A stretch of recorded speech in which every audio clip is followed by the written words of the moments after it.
All right. Good. Molly Kornfeld. Yep. Good to see you. Good to see you We're too. live. We just get right into it. Oh my God. Okay. I love this. Okay. So the hottest day of the year, I think we've decided. It is disgusting. When I was walking earlier, it said 95 degrees on one of those bus things. Yes. Wait, can I ask you a personal question? Yeah, sure. Okay. I've been asking men this question a lot. How often do you wash your hair? I thought you were going to say, how often do you wash your sheets? I was going to be so excited to tell you that I did it today. But my hair... How often do you wash your hair? Okay, so I actually heard in 8th grade from the middle school principal that you're not supposed to wash your hair every single day. And I didn't know this when I was in 8th grade. I think that you're supposed to do it like every other day. Right. So with shampoo, I was doing it probably like 6 or 7 times a week, anytime I really took a shower after working out. But now I do it like 3 or 4 times a week. And I did have longer hair and I was doing Head and Shoulders. I've been doing Head and Shoulders. Oh, me for too. years. I'm a Head and Shoulders girl. Okay. So I've been doing that.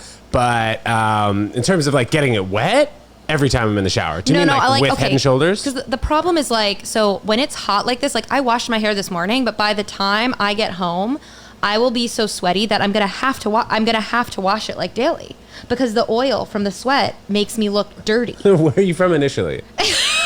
I'm from New York. Okay. So my mom, anytime like she'll step out into this, she'll be like, "Oh, my hair is frizzy" or something like that. Does that happen to you? Yes, the hair gets frizzy, but the hair, like where I think well, you have dark hair, so I feel like the sun beats more heavily on dark-haired individuals. Right. Maybe that's true. Also, it happens with like shirts too. If you're wearing a dark shirt, it's hard to get to the skin. So I feel like my scalp sweats bad. Maybe I feel that way too. So then I have to wash my hair pretty regularly. And now I'm annoyed because I washed it this morning and I feel I'm going to have to wash it again Also, later. like when I had longer hair, I just felt like the heat was just like, I don't know, getting together in my head just because like it was holding it there because I had way more hair. Yes, it is annoying. But do you always have your hair this length?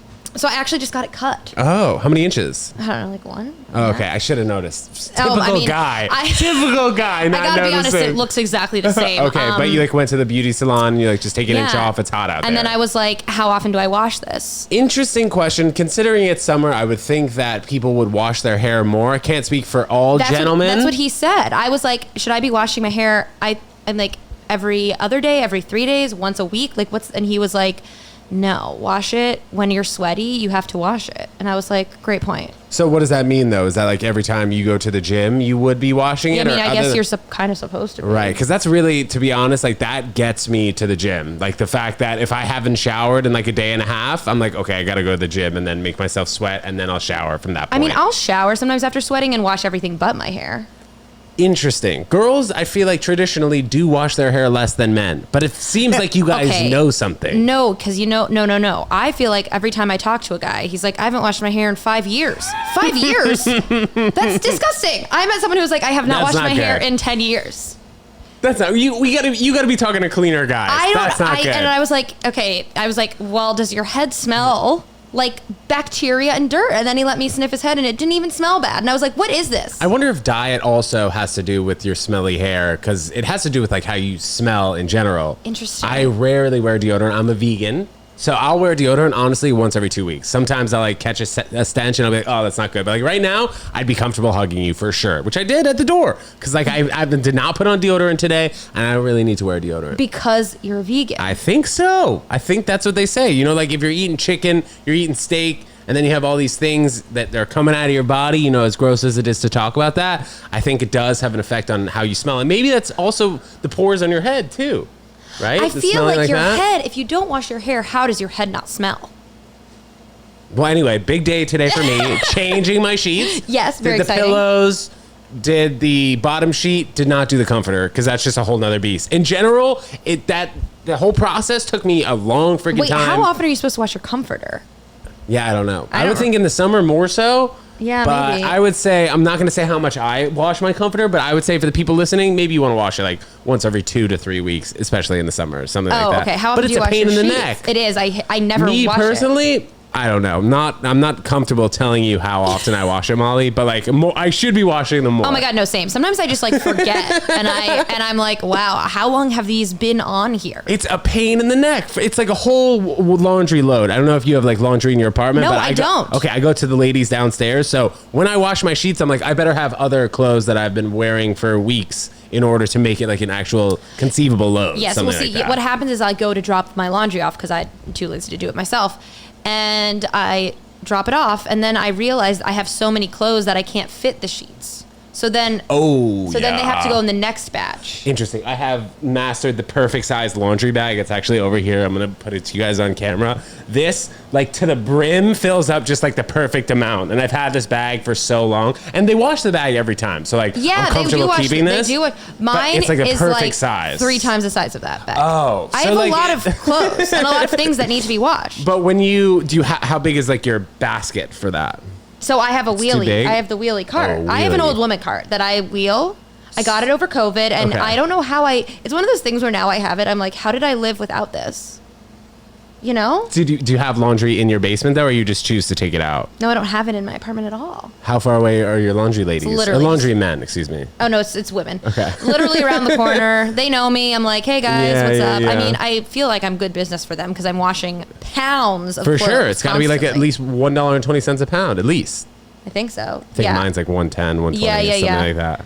Yeah. It gets expensive. Yeah, it does. So I'm there probably like once every 2.5, once every 3 weeks. But I feel like it's a good deal. I get clean clothes. They fold it. I'm happy. Honestly, the folding and them doing it just like takes a weight off, and I don't know why. Well, I think like because you can grab 5 shirts and just shove them into your drawer. That's at least what I do. And also just like the act of doing laundry to me is tedious. Sometimes it's tough. People find meditation in doing laundry. Have you ever heard that? Yeah, and I'm like, fucking hell. Yeah, like my grandma like loves doing laundry apparently, is it in her house, which is crazy. It is in her house, but like when she goes to my mom's house, like she'll just be doing laundry and asking people if they want laundry done, which I find odd. But helpful. I don't mind. It's all good. That is fascinating. Yeah. Laundry's like, actually, I think I hate all chores, but laundry is like one of the top chores I hate. All right, so let's start from the top now that we got down our hygiene. Yes. You grew up in New York. Yes. I didn't know that. Where'd you go to high school? Okay, when I say I grew up in New York, yes. I lived in Carroll Gardens, Brooklyn, till I was 9. So it's like Berkeley Carroll? What's Berkeley? Oh, that's a school in Brooklyn, no? I don't know. Continue. Oh, you know what? Maybe it is. Honestly, I don't remember my youth. I was 9 and I moved to like Poughkeepsie-ish. And then I lived there for like a few years, and then I ended up going to high school in Mayapack, which is like Westchester-y. So Mayapack High School is where I went. And then you went to college. I went back to Poughkeepsie for college. I went to Vassar. Oh, nice. And then post-college, I moved. So how was going to Vassar? It used to be an all-women's school, correct? So now when I was there, it was 60-40 women, men. Oh, so that must have been like right around the time they were trying to make it 50-50, right? Yeah, because then the years, like as I went through, this grades under me were doing like so many more like sports recruitment, even though our sports teams were terrible, but they were trying to get those men in there. Was there a reason specifically you went to Vassar besides the fact that it was a great small liberal arts school in New York? Yeah, it was really because I got a lot of financial aid. That's really the main reason I went. And great. I visited and I was like, I'll do it. Amazing. And it was close to my home, and it wasn't like, I don't know, I feel like I'm glad I didn't go to a big school because I feel like I would have gotten lost. Where did you go? I went to University of Connecticut, a big public school in Connecticut. So I went there to play tennis. I got recruited to play tennis, played on the tennis team for 2.5 years there. And then in like the year and a half after the tennis team, I decided to write a movie script about like Ryan Leaf, who's an NFL player. I don't know if you've ever heard of him. But the tennis team, it took up a lot of time. And then also being at a big school like that, I have like a handful of people that I even knew while I was at school. And they were just people that I saw. I remember like now in comedy, like if I see someone like more than 3 or 4 times and like we haven't said hey, like I'll go ahead and say hey, like we can break the ice at that point. But at college, if you walk by somebody like 5 or 6 times, you can't say hi. Like you've already ruined it. Yeah. So I've become better at saying hi after the 3rd or 4th time when I'm like, all right, I might as well just say hi to this person. But at college, I felt like a small fish in a big pond. And also being like on the tennis team at a school where the sports programs were so good. I'm not sure if you're familiar with like UConn. Okay, UConn. Yes, I am. So UConn basketball, insane. So my freshman year and my senior year, we won the basketball championships in men's. And then while I was there, the women at that time had like a 95-game winning streak. So like the amount of money that was brought in from those sports teams was so great to have like teams such as like the women's rowing or men's tennis that didn't bring in any money. Like we were able to have a sports team because those teams brought in so much money from Nike, from TV deals, from pulling it all over the place. So like in going to UConn, I was thinking about, potentially going to like a small liberal arts school such as like a Vassar, whatever, Colgate, Middlebury, small schools like that. But I just wanted the notoriety behind the sports program and like the like having just so many teams that made it exciting to go there. So, okay, then I have 2 questions. One.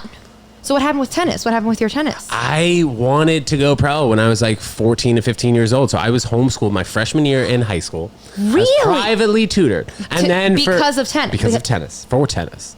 So I went to school, or I was privately tutored from like 9 to 12:30 throughout the day, like 9 a.m. 12:30 p.m. And then before 9 a.m. I'd play tennis for 2 hours. And then after that, I'd have fitness, play tennis, and then have like a bunch of just like tennis oriented activities. And sophomore year, I went to a performing arts high school in the city that allowed me to travel. Like if I needed to go down to Florida or Texas on a Thursday night, they'd send me the homework Friday. I'd come back, take the test Monday. So super serious in tennis. Like got super involved. Damn. And once you go to college and you decide to play tennis in college, for the most part, that's a sport where like you kind of decide that you're not going to go pro. It's not like you go to play college tennis and then you graduate to the ATP tour, the WTA tour in tennis. In basketball, it's like that. In hockey, it's like that. In football, it's like that. You go to college and you prepare yourself for the next level. But tennis, there's just so many opportunities to play that once you go to college, you kind of decide that you're not going to play pro. Oh, interesting. So you went to play tennis there, but you knew you weren't going to be pro at that time. By the time that I was like 17 and like turning 18 years old, I knew that like, I don't want to say that I don't want to make any excuses and say that I started too late, but tennis is a game where kids start when they're like 5 and 6 years old. Their parents are on the court tossing them balls. You know, parents who are tennis coaches and stuff, they're with their kids one-on-one. And I don't think I started at a point where like I had hit 10,000 tennis balls by the time I was 10 years old, which a lot of kids have.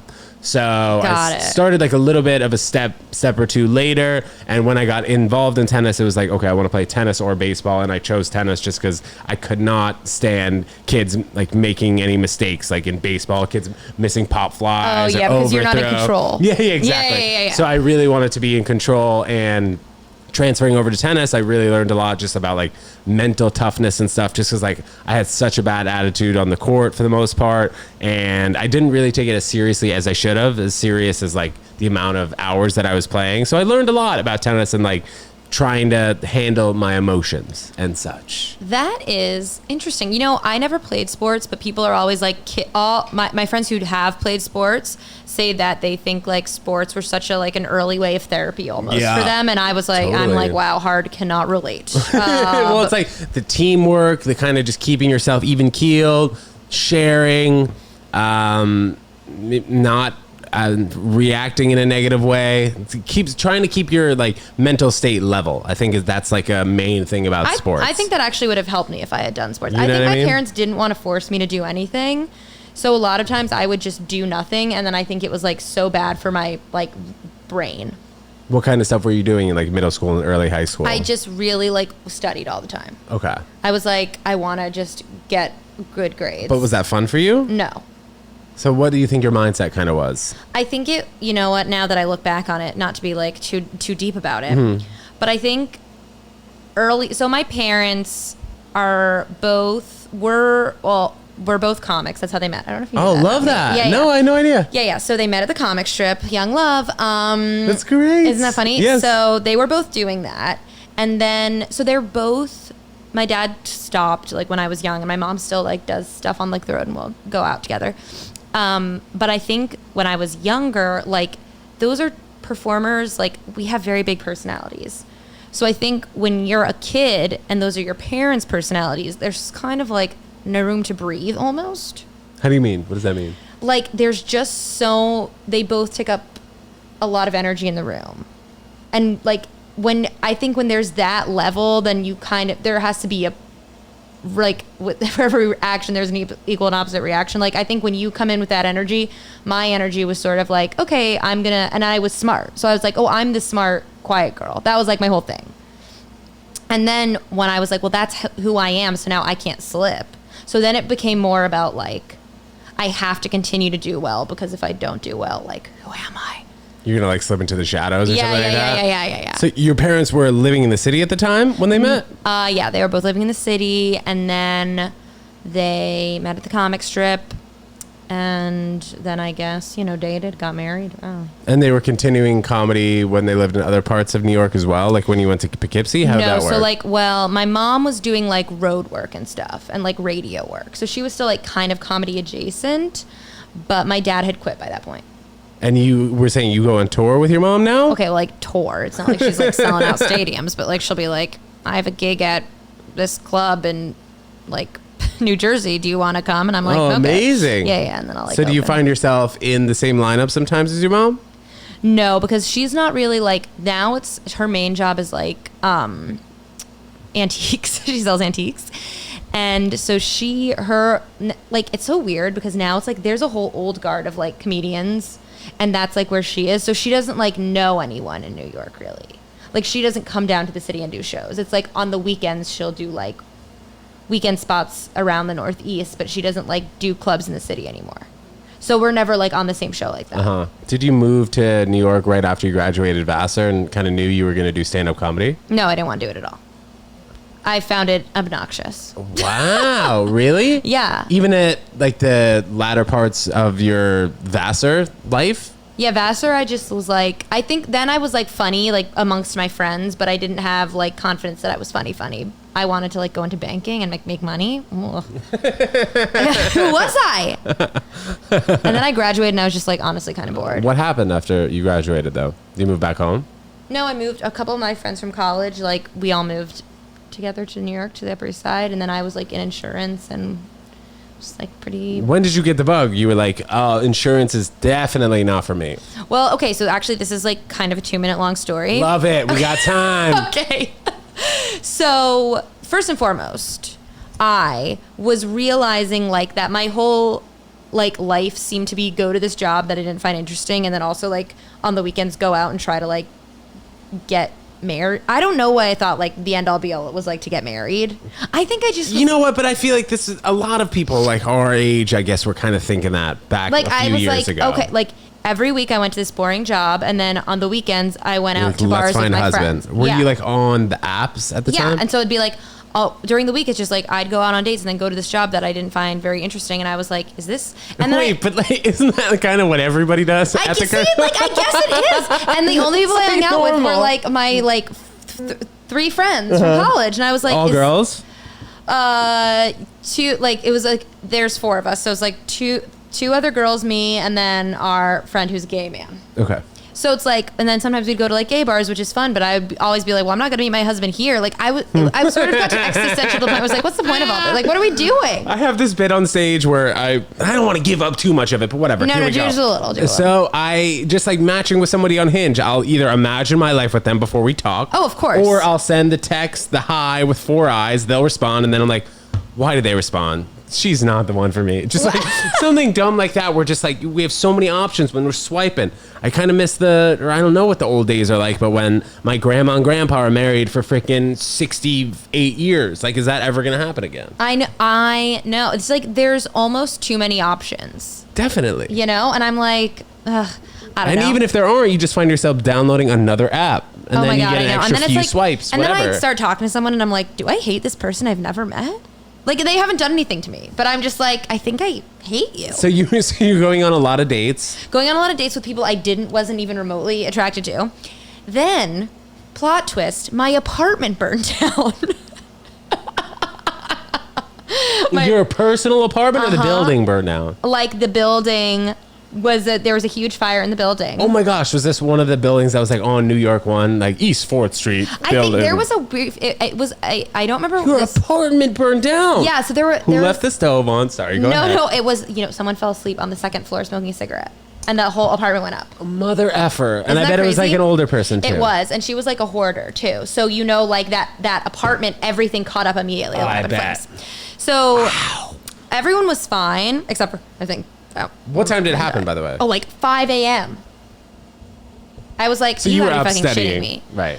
No, I was just up like about ready to go to work. And I was like, well, I guess this is where we die. Because we opened the front door, and because we heard the smoke alarm, we opened the front door and there was like black smoke. And I was like, well, this is it. And my friends were like, we're going to go out the fire escape. And I like shut down and tried like an emergency. Were you on? 3rd. It was fine. But like, so we were fine. But they were like, this apartment is, what's the word? Like burning. Not, but like when they put the fire out, it was, you know, you can't live there anymore. Yeah. Whatever the word is. Okay. Like they had just this, I guess the stature of the like building. half the apartment had like crumpled and fallen. Like Oh things my were destroyed. gosh. Like This is our a apartment 3-bedroom? wasn't destroyed. It was barely a 3-bedroom. I had like It's like a wall. But I had a twin bed in a room with like a pole in the middle of the room. I was like, what the fuck is this? So we our stuff wasn't all ruined, thank God. But we couldn't live there. So, and the three of us, my parents again live my mom lives Westchester-y.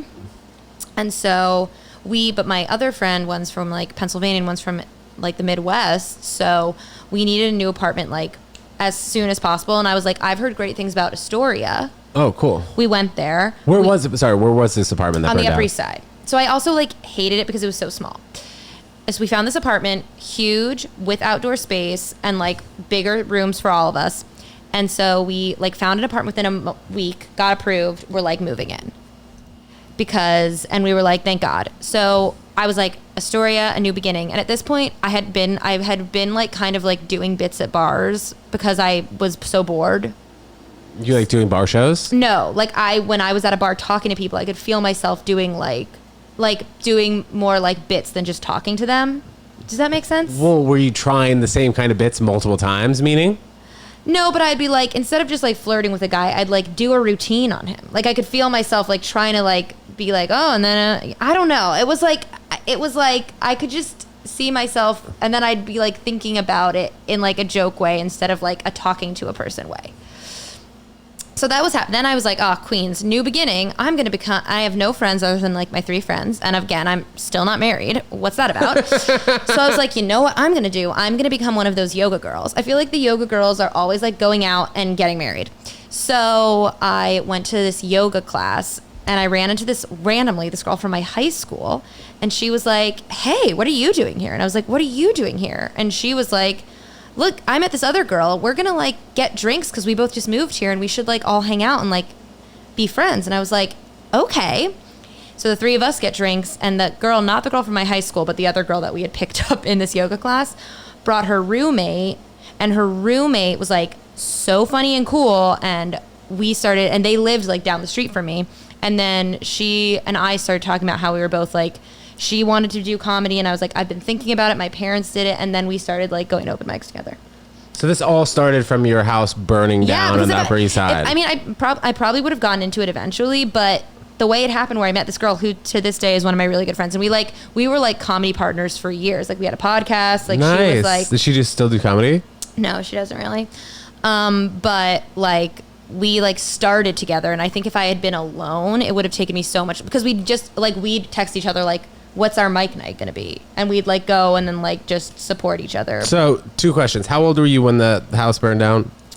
I think I was 20. I graduated college, so I was probably 22. And then what season was it? It was summer?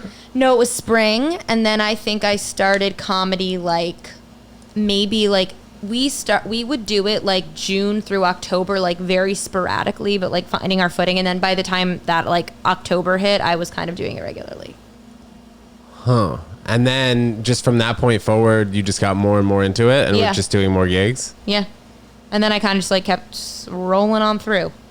Wow. So what was the moment where you were okay, I really want to do this full time? Because I'm sure the first few mics or so, every comic, gets a little bit nervous in the Yes, beginning. and I will say, not to be political, but I am a woman, and I got to say, there was this whole energy, because I started in I remember Laughing Buddha, Climate Lounge. 7th Street? Yeah. So I started there, and I'm 22 or 23, whatever. I wander around in crop tops and booty shorts. I didn't recognize, and now it's coming back where you can kind of do that again. But for that time, people saw me and my friend and were just these are 2 dumb little girls who aren't gonna stick around. So there was all this needing to prove yourself type shit to the male comics that had been in the business for a while, and even some of the women. And I was just this sucks. You guys are kind of mean. But again, I think a part of me also wanted to do comedy because I was I probably could find a boyfriend here. Okay, did you ever find one then in comedy or whatever? Yes, and I've had 2 comedy boyfriends, thank you, and now I will never date a comic again. Yeah, well, I hate to say the phrase, but you don't You don't shit where you eat, as they say, right? You've heard that phrase. Yes. And I will say, I think more than that, it's not like because I'd have to run into them that was kind of annoying. Though one of them I'm friends with. It's more just like, again, like what I was saying with my parents is like the energy of two people who need that much like attention is not going to pan out. For me, at least. It's like I can't like pull back so someone else can be bigger. So do you pay attention to zodiac signs? Yes. Because maybe it would work if two Wait, what's your sign? would work. I'm a Scorpio. Oh. So two signs maybe would work based on the zodiac signs, even if they're both like, oh, I'm funny too. Scorpios are unhinged. Yeah, I guess. Wait. But I can be hinged. I can act like I'm hinged. Oh yeah, no, same. My mom's a Scorpio. But I'm likely She's crazy. unhinged, yes. What month Scorpio are you? November 13th. Oh yeah, okay, so like 1991. Oh my gosh, you're only slightly older than me. Okay. Yes. So yeah, that's what my mom is like. And also, I remember my second question, even though I did ask 2 questions about it. Did you get any sort of compensation for your house burning down? Did you have renter's insurance also? God, no, we didn't. But we didn't really lose anything serious. We had to leave the couch, like because so this apartment was 3 columns. The middle column is where like the fire went up. So it's like the living room was the middle? No. I mean like the apartments. It was kind of like there were 3 areas of apartments. Like when you walk into an apartment building, like you are on this one and the guy across, and then so like. The apartment at like in the stairwell, that column of apartments, like line was destroyed because that's where the fire was. Then the building, the apartment across from ours, that whole line of apartments also destroyed, and my line of apartments, fine, like covered in glass and water and shit, and like smoke damage. Like we had to leave our couch, we left our beds, we left our bed frames. And like our I think actually we all got new mattresses because it stunk. But you got no form of compensation from the landlord. They gave us our rent for that month back, but they like backdated it. Well, what date did it happen? It happened like April 5th. It's like, bitch, just give me my rent back. Like, those free 4 nights were on us before the freaking forest fire. I was like, what? So annoying. So you didn't have renter's insurance? No, but now I always do. Yes, renter's insurance has been a big conversation here just because I had to pay $300 last year and I paid like $300 this year and I'm still freaking pissed. But then again, if a fire came in here and freaking took out these electronics, why do you have to pay so much renter's insurance? Oh, because you have so much crap. Yeah. See, I don't really own anything of value. So my renter's insurance isn't bad. I have like a computer. Well, then also maybe you probably split it between your other 2 roommates. I think now I live alone and mine isn't that expensive. Interesting. Who's your provider? We'll chat later. Yeah, I know. We need to talk about that. Maybe it wasn't that much. Maybe I'm being dramatic. But it was a lot. I was annoyed when I had to do it. I was like, do I really need renter's insurance? I would do mine in installments every month. Oh, okay. So that made it put on layaway. Right. It made it seem less You're like, damaging. it's only $50 a month. Yeah, exactly. And then at the end of the night, I'll do shit like that all the time. I'm like, this coffee's only $4 a day for a coffee. Not bad. You know what? It saves. It saves. I'm the same with Ubers. An Uber under $10. Oh my, good luck finding one these days. Oh my God. Well, Uber pulls back.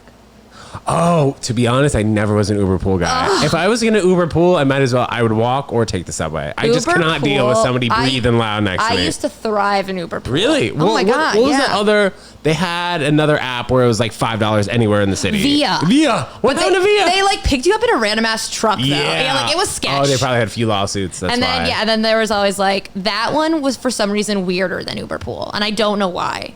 I think I got sketchier people. But no joke, they'd go from like 125th to 14th Street and it was only $5. Yeah, it was wild. But you'd pick up like 5 people. Yeah, exactly. That car would be crammed full of people by the end of it. And I'm always like,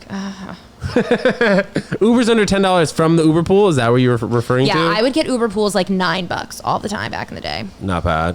Now, though, it is hard. But now even an Uber $20, I'm like... Yeah, I try not to Uber Eats so much because you cannot find it under $25 these days for lunch. I remember you used to be able to get it for $17, $18 when it was just like $5 or $6 more than walking, 10 blocks. You do Uber Eats over Seamless?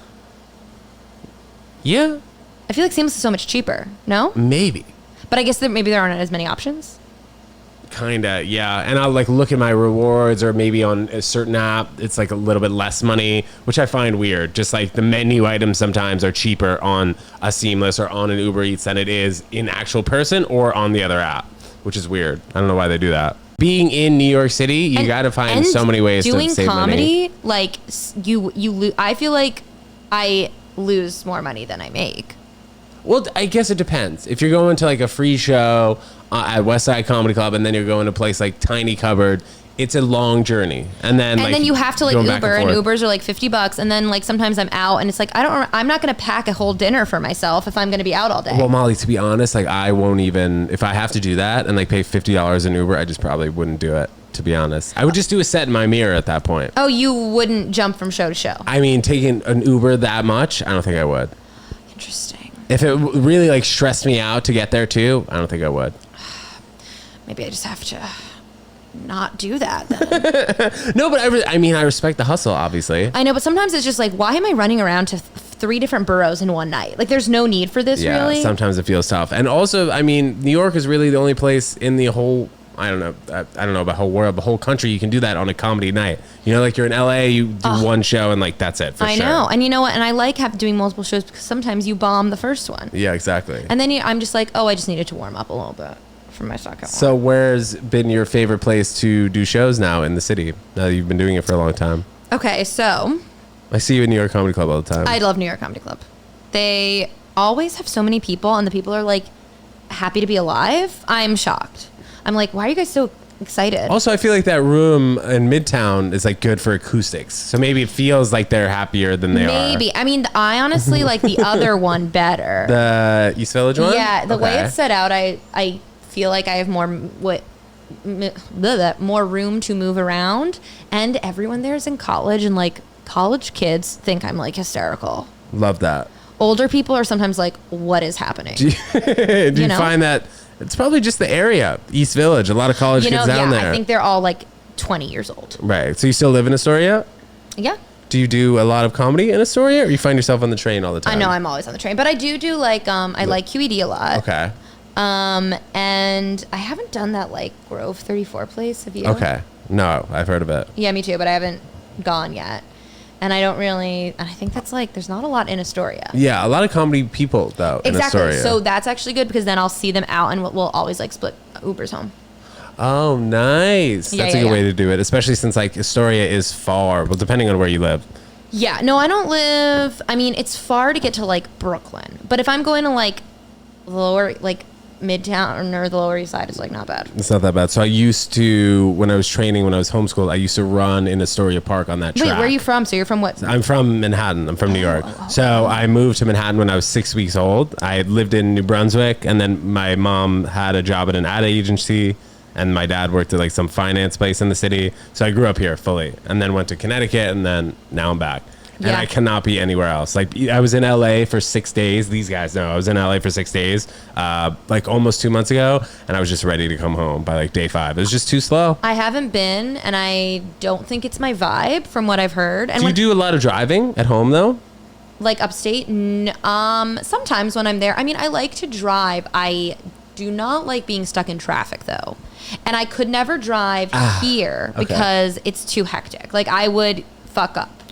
Like I'm not a good driver. But like in fucking Westchester, no one fucking is looking at me. I can like make as many, it's not like dangerous to be like the worst driver. Here I would die. But also LA, I'm just like, I also don't like when I like seasons. Mm-hmm. Also, I'm bummed that you have to drive everywhere. It really is. Like when I went out there the first time, I was like, maybe I'll just Uber everywhere. But I'm so happy that like we rented a car. Otherwise, it would have been a nightmare. Yeah, my friend went and she was like, I'm so stupid. Or no, she wasn't like, I'm so stupid. But she was like, I didn't realize, like I booked multiple shows a night. And when I told people I was doing multiple shows a night, they were like, you're not going to make it. Like you can't just drive around LA. Like, cause again, like it's annoying, but I can go from like Queens to Brooklyn to the East Village all in one night, like within the same like 2 hour. And you know how long it's going to take. You know, Yeah, like your exactly. phone will tell you. Like when I went from Hollywood to go to a show in North Hollywood, it said on my phone, and it said days before it was going to take 20 minutes. When I ended up actually going, it took an hour, like out of nowhere. Like the whole time it said 20 minutes. Even as soon as we got in the car, it just said 20 minutes the entire time until it was an hour. I was like, does Waze not work out in California? I love being in New York just because, like you said, you know how long it's going to take. Either you walk and it says a certain amount of time, or you take the train, which is very reliable Yes. now more so than ever. Then, like, you know when you're going to get there. yeah, I just like, I like that. And then you can just like go on and like, you know, live. And then I still like can go do things also afterwards. I feel like if you're driving to a gig, then it's like, do you just stay at that club like then and hang there. and not go do anything else? Or like, that sounds boring. Are you traveling at all this summer? Comedy wise or just fun wise? I went like for like a long weekend last weekend, but I kind of think I should maybe go somewhere. I do want to go to LA because Janelle. Yes, She just Janelle like moved officially Draper. out there. Where was she before? Chicago? No, she was in New York, and then during the pandemic, she kind of was in Boston, and then going to LA a lot, and then she was like went to LA full time. So that's like Did she have the kind of decision between New York and LA, or she like for the most part wanted to be in LA? I think it was like, I think New York she wasn't even thinking about as much because she was spending so much time in LA and Boston, and then she like, I think LA she thought was like the right next step for her. But so now I was like, can I come visit you? Because I've never been, and I want to see like, and I do want to see the comedy out there. So. Yeah. And also I haven't seen her now. I like, because she used to live like down the street from me. Oh, here in New York? Like pre-pandemic, we both lived in Astoria, so we'd like do stuff together. Oh, and, I didn't know that together. I didn't know that she had ever lived in New York. Yeah. So now it's like I don't see her as much. So I was like, maybe I'll just come hang. Yeah, you should. I mean, LA definitely is a good place to visit. For me personally, I don't know if I would want to live there. I just think it's too slow. I just think at some point I'm just like, all right, I want to go and do the next activity. But sometimes the next activity is 40 minutes away. When in New York, if the next activity is like 40 minutes away, it's usually pretty far. You know, you'd be going from like the Lower East Side to Harlem or something like that on the train, which is an enormous distance in New York. Yeah. But for some reason, it doesn't seem as bad as like being stuck in a car. I don't know why. Like, or not like being in an Uber is different, but like. Yeah, being in an Uber is different just because like you have access to your phone, whatever, you don't have to pay attention to the road. Driving in a car is so stressful sometimes. Interesting. People sometimes find it peaceful. Those are like the LA people that I think find it peaceful. I don't know. I don't think so. I mean, if I'm not in a rush to get anywhere, sure. If I'm just like out running my errands, but if I'm like trying to get somewhere and I'm like, you're like, let's go, pick up the pace. It's too much. I don't think I have the right mentality for that. Any comedy gigs in New York that you're looking forward to this summer? Or maybe in the fall? And like around the city? Yeah. Yeah, I think I got some stuff a brewing. What do I have though? The real question. All right, well, how much time are you comfortable with on stage now? I'll ask that. I ask that every comic. Oh, I can do like probably like comfortable like 30. Okay. But I mean, isn't all great? It depends on where I am though. Sometimes I'll like kill with my 30 and sometimes it's like, wow, it's like pulling teeth. You guys are not picking up on the vibe. You know, how much time do you have? I'd say probably around the same time, maybe like 25 where I'd be comfortable. I can do 30, but I think it'd be like a lot of crowd work, maybe stuff that like I'm not so comfortable with, like not my A stuff. But like in terms of recording a 30-minute set, I'd say that it would potentially come within like the next 1 or 2 months where I'd be comfortable doing it. Do you have like a certain mind frame on like when you'd like to record something like that? Oh my God, or like no. an album or whatever? I never think about that. I probably should. No, me too. I don't think, I mean, with nowadays, with all the avenues of ways that you can put your content out there, I don't know, maybe it's not so necessary to put like one chunk online or something like that. I mean, I don't have like representation or anything. Do you? Not at the moment, no. Yeah, so I'm like, should I be trying to get representation so I can get on TV, or should I just be like doing my own thing and seeing what comes to me? That's the question that I think a lot of comics are asking themselves, whether they're trying to get the Netflix special, the Hulu, the Amazon Prime, or just taking their talents or whatever to YouTube and just putting it out there and see what they could get, you know, just on their own. Because I think someone was recently telling me that like some of these specials that are on Netflix are like it's on Netflix, but it doesn't get a ton of views. So it's like, I mean, it's cool, but it's like, well, you get a paycheck and like you're for sure gonna get paid, which is nice. Yeah. But then again, if you were to put it on YouTube and then it goes insanely viral, whatever, you get 10 million views, you wouldn't have otherwise thought that it was gonna get that many hits or whatever, and you have more access to people all over the country. You know, like if you just are putting it on Netflix and Netflix excuse me, puts it in like the back of their search system, whatever, Right. Then it's that's like different. So I think we're at a time where people are kind of trying to feel it out, whereas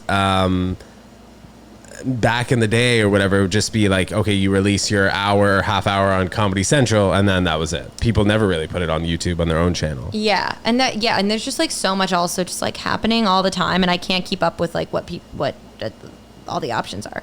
Or sometimes when people get things, I'm like, what is this thing? Like, I don't even know what it is. Did your mom or dad ever release a special? No. So that's the thing, is like they also have like such a, no offense, antiquated way of looking at like comedy and how to get ahead, even though neither of them are like would consider themselves like successful. I mean, like, I guess it depends on your definition of success. Mm-hmm. But my mom will sometimes like give me advice, and I'm like, I don't think you know what the industry looks like these days. Like, she'll be like, well, when you get your 5 minutes, then you get on TV, then you get a manager, and then like then it's like you're set. And I'm like, it's not really like that anymore, I don't think. I mean, like, I think to get on TV you need a manager, but maybe I'm wrong. But it seems like people just like get things randomly, or like you kind of put in a lot of effort to like build your own brand now, sort of, and get yourself out there versus waiting for someone to like come to you. Totally. And it kind of just feels like the most successful New York comics now are doing 15-minute sets at all the hottest clubs in the city, and then maybe they're going on tour doing their hour or putting their own hour on YouTube, something like that. But there's definitely so many ways that people are trying to get discovered and finding new ways to make money in the comedy industry, whether that's through stand-up, improv, acting, whatever it is. Yeah, there's just like so many options, and social media has really just like transformed the game. I don't really understand it, but it's just like, yeah, I don't know. What app is your favorite? Instagram actually, knock on whatever, this couch. The couch. The Instagram reels have like made my like have had the greatest impact on like increasing my followers and anything like that. So I just had my first like really viral Instagram reel. We're at like 8 million views now, and then like everything 8 else, million? yeah, and then everything else around it is like starting to go up. So it's crazy, and like my phone hasn't stopped freaking doing the likes for like 5 days. Oh my god, yeah, you're gonna get so many more followers too. Yeah, here I want to show you. So it Show just me, it just yeah. literally it keeps looking like just What like was the vid? Was it a won't bit? stop. It was a vid that like, okay, so that's what I'm at. What am I? 661,790 likes. Oh my god. Okay, so it's this guy. I asked him, Michael Jordan or LeBron James? Who do you got there? Mike Tyson. He's the best athlete of all time? No. Yeah, and so it was a video that got silenced on TikTok, but now it's blowing up 8 million views on Instagram. Oh my god, I'm fired up about it. Wow, It's that cool. is so cool. But now I'm like, wait, it's annoying. Now I can't do anything. You know, like if anyone follows me, I can't see. If anyone likes my stuff, I can't see it. Oh my god, yeah, I Which I guess is a good problem to have. No, so I had one that didn't do that well, but did like, it's at like, I think almost 2 million views or something. And it just like, also people like really, my favorite thing is like, they will just like shit on it in the comments. It's a stand-up bit that you've done? Yeah. But I mean, people just like, oh my god, especially with stand-up clips, people are and fucking like, and mean. especially This with, isn't funny, or are they like, oh, she's a woman? the amount of women aren't funny. This video's got, but like, I don't think they realize that the more they engage with it, the more. Oh yeah, it's better. The more arguments in the comments, Yeah, it's just so better I for have everyone. people like defending me to the death, and I have like people just She's funny. I've seen her live. people telling me they Oh, hate my your voice. reels have. Oh my gosh, your reels have so many views. I love how it's all at the same club. For the most part, yeah. Well, because you know what's good about it is when you tag them in it, and it's a collaborate. Yeah. So then more people see it. So the one you're referring to is that's a $2 million one. I mean, 2 million view one. Yeah. You look good here. I do. Right. It's a good quality I like to tape. have sex in public. I'm like, oh, like where? He's like, isolated woods. I'm like, well, that is actually the opposite of public. I do say like a lot in the bit. I You're in will the say woods that. alone. That's. And I'm like, okay, what else? He's like, socks. I was like, socks? He's like, yeah, like when girls wear socks when we have sex. I was like, dude, I don't think these are fetishes. I think these are just things that happened to you. Ah, look love that. It's cute. That's great. So wait, what do you do with your subtitles though? You do it the automatically Instagram version? No, so what I do is I get the video and then I go to InShot, the app InShot, and crop it so it's like zoomed in. Yes. Then I just used caption. What's that, a service? Yeah, it's just an app. I think you have to pay, but I think it's like, I don't know if it's a monthly pay. I think it's like however many certain videos you pay. And then it just does the words for me and I can edit them. So Instagram Reels, for everybody who's listening, Yes, I yes, think yes. is, now that we've both discussed, is the best way to increase your following. It really is. I think. Other than that, like I had not really started using Reels until like 5 or 6 months ago. And I was just posting my vlogs and all my videos on my actual like feed.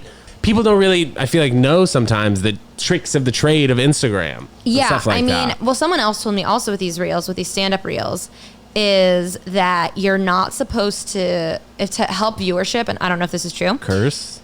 No, you're not supposed to keep them on your main page as well. You're only supposed to keep them in your reel section. Apparently that helps it like do better as a reel.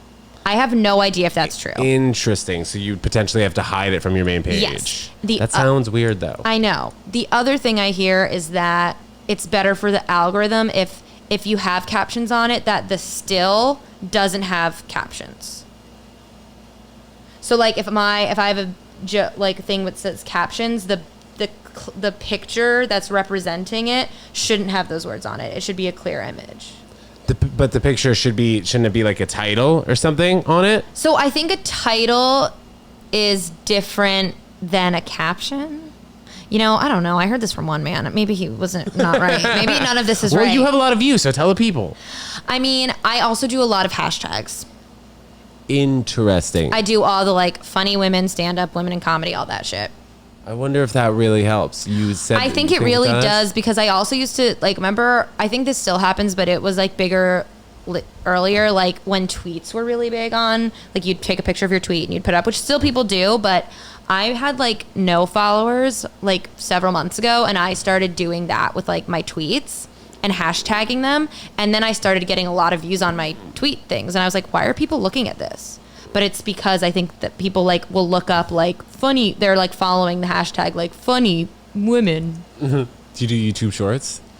No, I don't know how to work YouTube. Okay, so What you is have to. it? You have to. You have to. Okay. So you have a YouTube account, correct? Yeah. YouTube Shorts is just basically you go to the app and it works kind of like Instagram. They have like the little square at the bottom or the little ad at the bottom. That you just press this. And now it'll be like create short, and then it'll be 15 seconds, or you can change it to a minute depending on each one. You hashtag it a little bit, but I have found that like my YouTube Shorts bring in YouTube subscribers. Interesting. And YouTube is like tough to get a lot of subscribers from, just because like people have to be watching, I don't know, your full video, but like when you're putting up, like when I'm putting up like this podcast or I'm putting up vlogs that are 10 minutes plus, a lot of the shorts from like my stand-up clips or clips from the vlog do well in the thousands and then bring me subscribers in that way. Interesting. Yeah, I see. Just from what I've I'm noticed. never on YouTube. I should get involved. Yeah, you should, especially like those stand-up clips that are going viral on Instagram. No reason that they wouldn't go viral on YouTube Shorts. So what I do, Sean Millay, actually, do you know Sean? So Sean's a comic. He works at 1:37 p.m., which is Gary V's brand. You know Gary V? I thought you said he works like that's the time he gets started working at 1:37 I admire him. He starts at 1:37 p.m. I was like, I mean, good for and just him. never goes to sleep. So he works at Gary V's company, and Gary V has been like a big social media and posting guy for forever. So Sean told me that any post I really have that's within the 60-minute frame, put it on YouTube Shorts, put it on TikTok, and put it on Instagram Reels at the same time. As like an exercise, as when you do put it on Instagram Reels, you also put it in Shorts and you also put it in TikTok, and then one of them will just blow up on fire. Like with the video that has 8 million views, I put it on TikTok, it got 1,000 views, then the sound got removed. I put it on YouTube Shorts, it got 10,000 views. I put it on Instagram, it has 8 million views. Yeah, that's so like crazy. you never know where it's gonna pop off. And that's kind of the beauty of having those three. You can put it on all three, and then one of them, hopefully, skyrockets to the moon. Something Yeah, like that. it's all so complex. Yeah, you really just got to be in on all the freaking levels. And then dating apps, too. Dating apps too, I guess. Even though my Hinge profile, spoiler alert, if you saw me on Hinge, it's just a full like advertisement of the Ted Jones Comedy Show. I'm going to show you it. Oh, please do. My Hinge has one photo of me with like a microphone, and the amount of times guys are like, I think I should try. Okay, so Louisa Lang came on the podcast, and yes. she was saying how she just like scrubbed all the stand-up pictures from her dating profile. I was like, but that's not you. Well, like I you think meet it's her, just, and like, then it's like, I oh my god, she does stand-up. I have to include it because it's such a big part of my life. You must. And like also like I will cancel. Like I'm not really free Friday and Saturday nights. That's just the way it is. Like I don't do last minute dates where it's like, what are you doing in 2 hours? Bitch, not hanging out with you because one, that's rude. And Bitch, two, that I'm is like rude. doing comedy or Yeah, something. he's like expecting you're not doing anything. Yeah, Dick. I went out with one guy. Let me show you. Okay, yeah, okay. And then tell me the story. Okay, Yeah, so yeah. we have me and Jim Gaffigan here. Oh, and love then it. look, I'm a regular at Ted Jones Comedy Show. DM me, Ted Jones. Boom, 36.2. Boom, Ted Jones World, Ted Jones. There's my mother. Oh, that's There's me on cute. stage. I go crazy for life. Me looking cool with a joint in my yep, mouth. yep. How to pronounce my name, Ted Jones. And then me there throwing out shirts. There we go, Ted Jones Comedy Show. Boom. You're a performer. And then the girls sometimes will be like, is this just an ad for your comedy show? And then if they're like, you know, if I want to talk to them, I'm like, yes. And then other times I let them recognize that, yes, it is an ad. What were you saying before? Oh, I went out with one guy. Yes. Oh, I get crazy messages too sometimes like when they see the photos of me doing stand-up. This one guy commented recently, he's like, do you ever go out with someone who doesn't like your jokes? And I was like, what are you trying to say? You responded? Did you just, no, I didn't respond, but I was just like, I love how on these apps we all respond in our head. We're like, you what? I was like, did you look me up and decided you hated it? And then Matt, like, it was so weird. But no, I went out with like one guy. Like some guys are like, honestly, just like fucking annoying. But like I'm like I do comedy and this guy's like at first they're always like that's so cool, and then by like the third date like I was like, oh, I have a show, I can't meet up on Saturday, and they were like, well, don't you ever like take a break or is your I'm like, oh my god, if this was, you're annoying me. I told you, knew this was what you were getting into. Or do you think it's them getting self-conscious? Well, maybe, but if that makes you self-conscious, then Well, that's if you think on about it, I don't mean to generalize, but like women having a career on Friday and Saturday night when most people are trying to go out doesn't happen that much, right? Yeah, I guess Especially not. in a situation where like they would expect you to take some time off. You know? Yeah, I guess. I don't know. I was just like, ew, you're annoying me. But I don't mind a passion-filled, driven woman. That's just me though. I don't mind it. I mean, you know, some of these guys are just, but it's also like, what the fuck are you doing? Who are you? Yeah, who are you? Yeah, that's what I say to them. No, I never talk to them, and I'm just like, they get annoyed with me, and I ghost. I'm like, well, then I guess it's not going to pan out. So any luck? At all? No, actually, it's been bleak.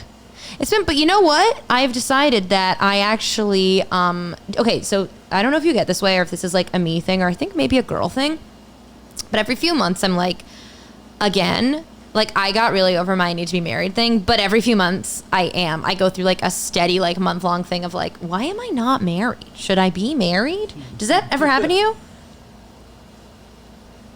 No? I think more so it's like, oh, I should be going on more dates, which is like, I have not. Like in the past year and a half, I have not really at all. Maybe I've been on 1.5, considering. No, mine's like you should have a stable partner by this point. You I know, don't think okay. so. No, the only time it really happens is when I have a difficult situation, like I'm changing my sheets. I'm like, I really wish I had someone here to help me. That is As we circle around the full episode. as we come full circle, as the world turns. Yeah, exactly. Interesting. No, every once in a while I'm like, I should have a boyfriend by now. And then I'll kind of like date a lot or like just hit up random people from my past. Uh-huh. And then I reach a point of serenity that I'm at right now where I'm just like, you know what? No rush. And then that lasts for a little And you while. focus on you. I mean, yeah, I am busy. You are. And I have a lot of things to do. So, Molly, anything else coming up down the pipeline that you want to let the viewers and listeners know that where we should check you out? Oh my God, like where should you check me out? Well, here's the thing is like I don't have my planner with me currently. But mostly I think just follow me on Instagram because that's where I post everything. We're putting it right here, by the way. Oh, that's So if you want to hold it, what? just hold your Instagram Oh. right here. Oh, you're putting, I was like, what? Putting I what? was like give me a high five. Follow me on Instagram. That's where I put, and I always like people will DM me on Instagram and be like, where are your shows? And it's like, just look at Instagram. Click the link. Click the link. I do have a website, mollykornfeld.com, but that one does not have as live updates on the shows because I do get booked a lot last minute. So Instagram is my most up to date. Absolutely. Molly Kornfeld, thank you Ted, so thank much you so for much. coming This on was the so couch. This fun. really was fun. Getting to delight. know Molly. We'll see you guys next time. Peace.